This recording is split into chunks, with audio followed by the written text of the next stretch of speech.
Olá pessoal, Demi Potts mais uma vez e vou voltar a falar do coronavírus e da atualidade porque hoje tivemos aí a apresentação do novo ministro da Saúde, Dr. Nelson Teich, e portanto houve o pronunciamento do Bolsonaro em Brasília e depois houve a live do Bolsonaro. Eu vou me concentrar mais aqui no comentário sobre a live do Bolsonaro, que também estava presente o novo ministro. Então é o seguinte, pessoal. Eu vou deixar aí o link na descrição dessa live e eu peço que vocês, depois do meu comentário, que vocês vão conferir lá quando puderem, para conferir exatamente se o que eu falei faz algum sentido ou não. Tanto a minha interpretação, né, sendo o cartão de visita do ministro, é que o Bolsonaro trocou 6 por meia dúzia. Né? O ministro vai na mesma linha do Mandetta, portanto, ele está junto com a ciência, né? Ele está junto com a medicina, junto com a ciência, junto com a epidemiologia, né? E foi nítido, né? Foi nítido, é bem interessante isso, foi nítido o desconforto tanto do novo ministro como o desconforto do Bolsonaro. Eu peço que vocês reparem, até a postura do ministro está sentado meio que de lado, né?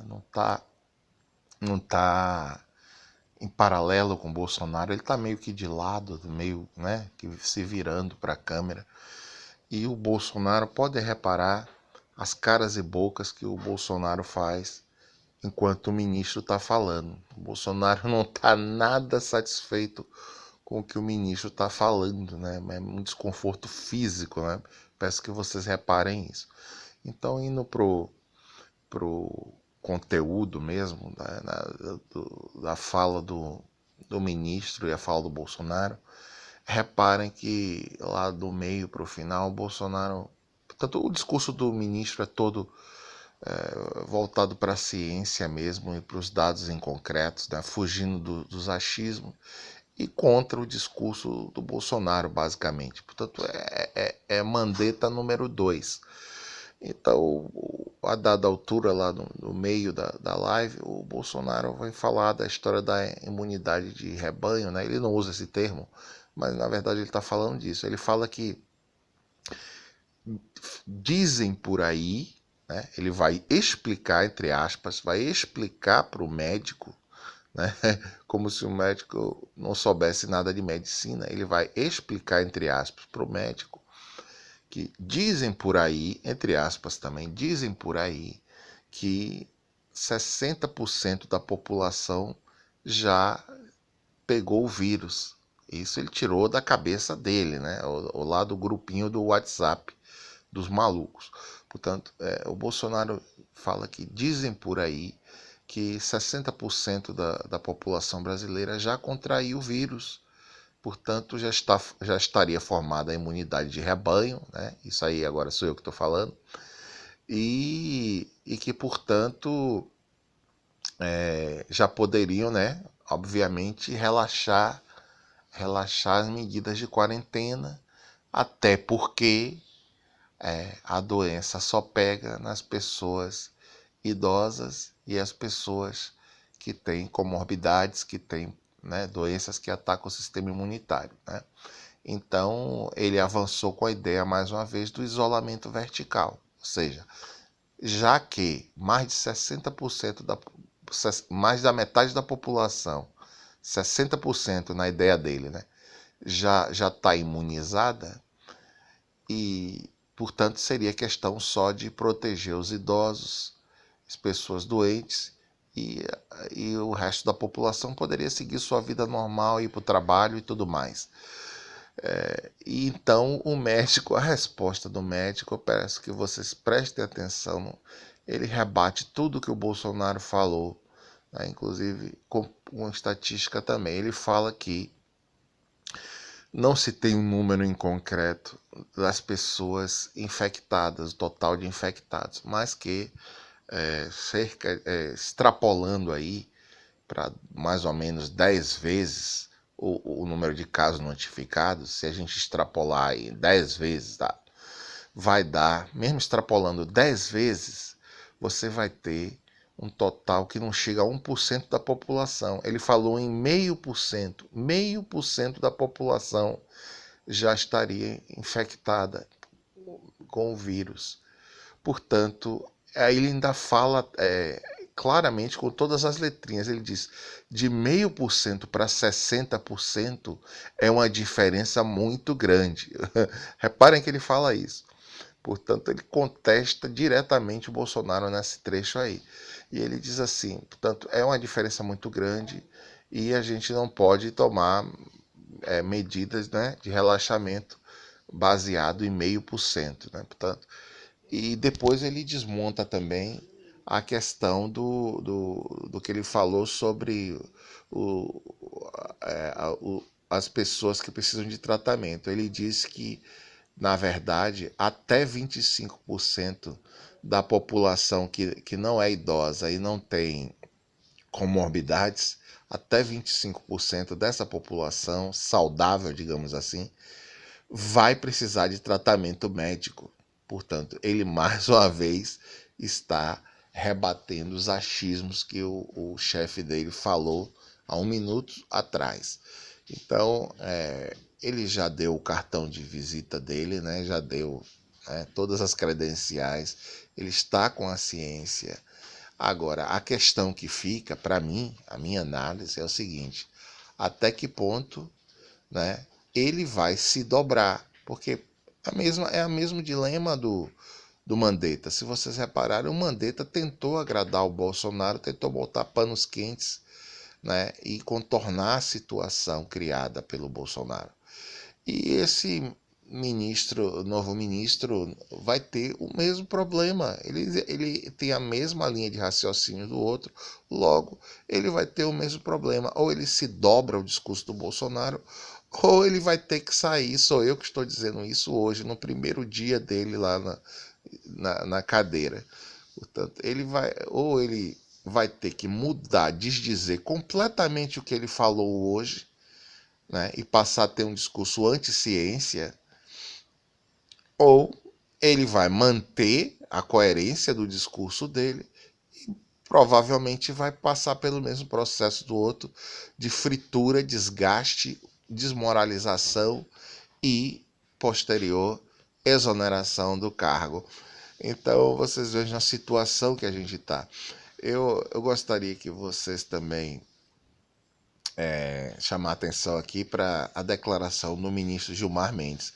Eu não tenho nenhuma simpatia pelo ministro Gilmar Mendes. Eu não, na verdade, a maioria das coisas que ele fala, eu não levo muito a sério, que ele fala muito de política e é aquilo que já se sabe, não é? Portanto, não vou entrar aqui em grandes comentários.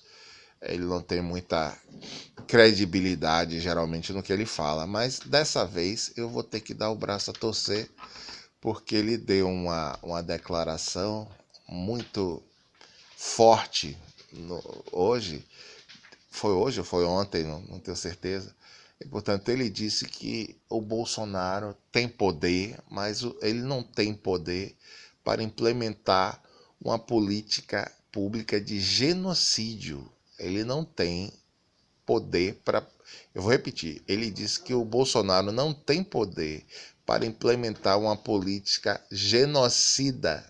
Portanto, é muito forte a declaração dessa. E eu acho que ele está, na verdade, replicando aí o sentimento dos ministros do STF, né? Porque quando eles tomaram agora uma medida de garantir a autonomia dos governos e municípios em medidas de combate ao vírus e medidas de isolamento social, de reforço do isolamento social.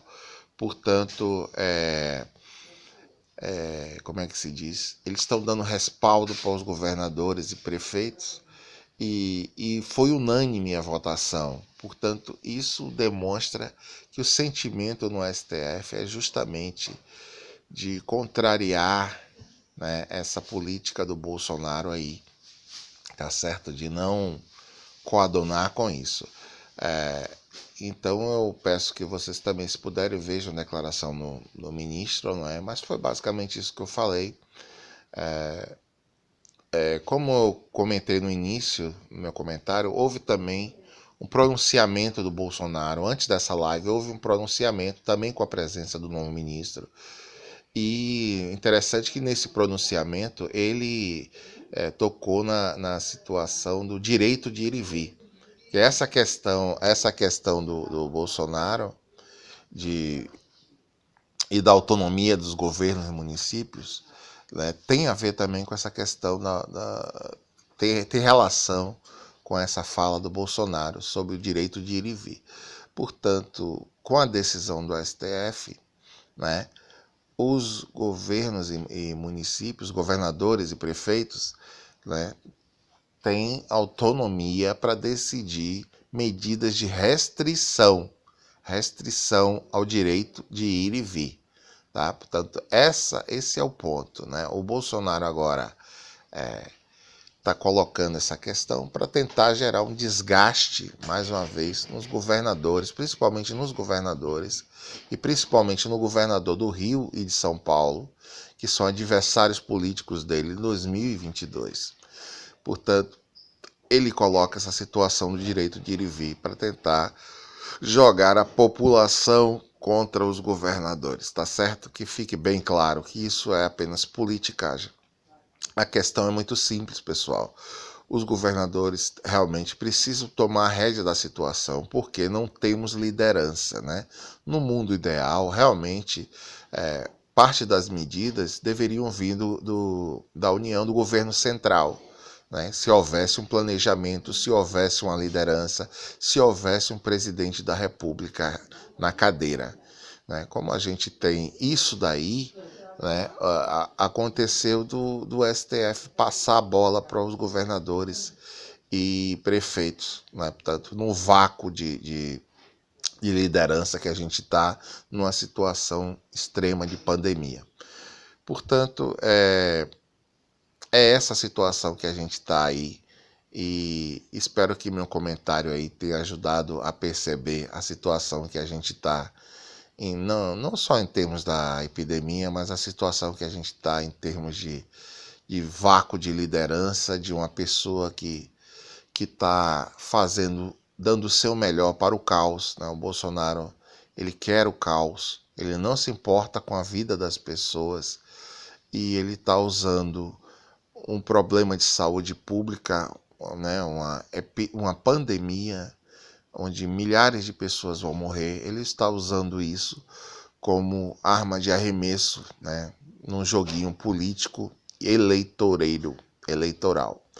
Portanto, esse é o meu comentário aí, pessoal. Espero que tenham gostado aí, e vou tentar fazer mais comentários aí, porque é impossível deixar de falar do coronavírus, né? É a nossa realidade, é o nosso presente, e é uma coisa que a gente, na verdade, nunca passou.